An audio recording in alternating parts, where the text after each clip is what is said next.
What was it like to watch the most intimate parts of your family life play out on screen, whether it was your relationship with your father or watching your parents pray over you? Yeah. So what's important for you to recognize is that film was shot where it happened. So when you see John having dinner with his family, that's actually the dinner table that I still have meals with my family. That's my mom and dad's house. The scene on the screen porch where John Corbett is talking to Joel Courtney, so dad and John, and I'm being challenged to break down the wall and to recognize the can's not chasing at me anymore. That's a real conversation I had with my hero, my dad, on that screened-in porch. Conversations that I had with Jack Buck took place at St. Louis University where they filmed these scenes. The scene where John gets married is in the church where John got married. And most impactfully to me, as they're dollying to the left, there's a scene where everyone rises in the church as the beautiful bride walks down. And you see the actors, Stephanie Shostak and John Corbett rise, but you also see my mom in the second row and my dad. And the reason why that last name's so important is my dad's got Parkinson's disease. He can't rise. He has not in a decade. But when Sean McNamara yelled out action, my dad heard it and pulls himself up and pulls his shoulders back and smiles. And so Mm. my dad passed away on May 30th and he's no longer with us, but he is. I've never felt more connected to my dad than I do right now, not only because of this film, but back to your question, I know where my dad is.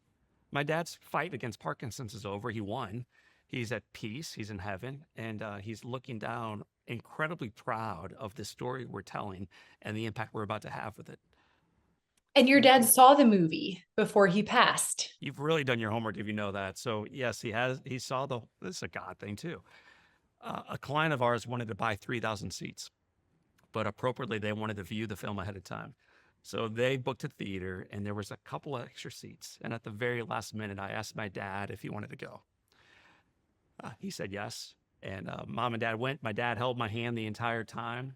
An hour and 43 minutes is too long to hold a man's hand. I'll just let you know that as an aside. But at the end of it, I leaned over. The crowd's all clapping. And I said, Dad, what do you think about your film? And my dad, dying of Parkinson's, whispers back, what a gift. What a gift. Wow. And so he saw the film, but that review was not the film. That review was two house fires. That review was Parkinson's disease. That review was bipolar in the family. That review was bankruptcy. And that review is recognizing that God works through all things, even the chaos of life. Oh, William, gratitude is such a strong theme in this film. So, how did stepping into the role of Jack Buck shape your perspective on gratitude and small acts of kindness and what an impact they can have? It was it's a graphic illustration of how seemingly small things can have a huge effect on people.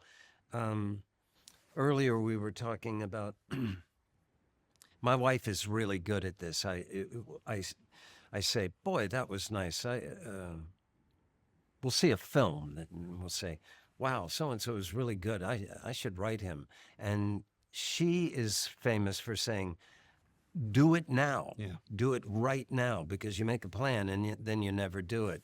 And I've tried to start doing that. Those seemingly little things, just to get a note from someone, good job, or flowers, thanks for the evening. Yeah, I'm trying to do more than that. And boy, Jack Buck is a case study in how these seemingly little things can have huge ramifications. This is a little bit different for you. What felt unique about Soul on Fire compared to the other projects that you've done? This is an original story. Not only did it actually happen, but the way they told the story. And uh, the script was lovely. I wept and I laughed when I read the script. It didn't take me but a nanosecond to say yes to doing it. Um, they got a great cast too, and I think kudos to John Corbett because he's a goofy guy. He's a big, goofy guy and a raconteur, and he loves to tell stories. And he brought that to the role, and that even in the midst of all this drama and tragedy and Yeah. sadness. He brought this lovely lightness to it. And it also helped that you were on set all the time because he's a goofball too. John Corbett may not know how to act. Like, who you see is who he is. He's just this man who loves life, who I'm here reminds to me. tell you that is acting. He reminds me a lot of my dad. My dad, in the midst of profound challenge, just like Corbett, would show up so joyful. Mm. And so we hit the jackpot with this cast. We hit the jackpot when they said yes. And then we hit the jackpot that not only were they phenomenal actors, they are incredible people. These are fun people that I look up to. It's a joy to be back here. It was a year ago we finished, and we were all down at the bar last night.